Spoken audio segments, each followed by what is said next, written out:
বন্ধুরা, কি কিচেনে আমাদের সকলকে স্বাগত। আজকে আমি বানাবো পুঁই শাক দিয়ে মুসুর ডাল। তার জন্য দেখুন পুঁই শাকটা শাক পাতা সমেত খুব সুন্দর করে কেটে নিয়েছি, ধুয়ে পরিষ্কার করে নেব।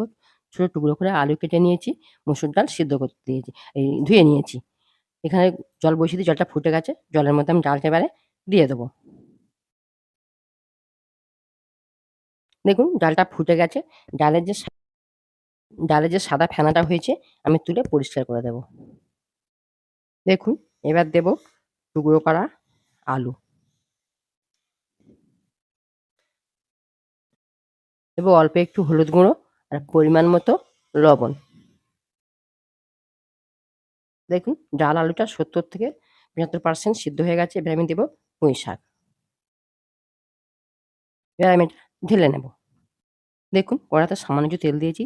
৪ টে গোটা শুকনো লঙ্কা দিয়ে দেবো। আর অল্প একটু ৫ ফোড়ন দিয়ে দেবো।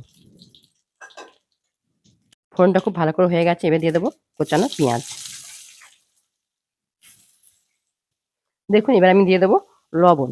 লবণটা আমি আগে দিয়েছি, সেই বুঝে দিতে হবে। আমি চেখে দেবো। পেঁয়াজটা নরম হওয়ার জন্য একটু লবণ দিয়ে দিলাম। এবার দেবো কালারের জন্য হলুদ গুঁড়ো, ঝালের জন্য লঙ্কার গুঁড়ো। আমি এখানে গুঁড়ো লঙ্কা ব্যবহার করছি। আপনারা এখানে কাঁচা লঙ্কাও ব্যবহার করতে পারবেন। এবার দেবো ধনে জিরে একসাথে গুঁড়ো করে রেখেছি আমি, সেটাই দেবো। অল্প একটু জল দিয়ে খুব ভালো করে কষিয়ে নেব।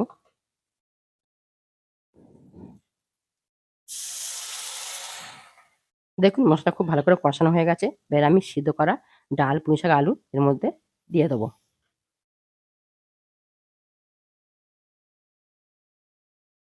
দেখুন আর পুঁই শাক দিয়ে মুসুর ডাল রেডি হয়ে গেছে।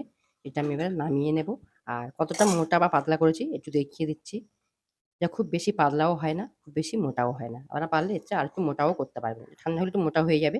আমি নামিয়ে নিয়ে দেখাবো।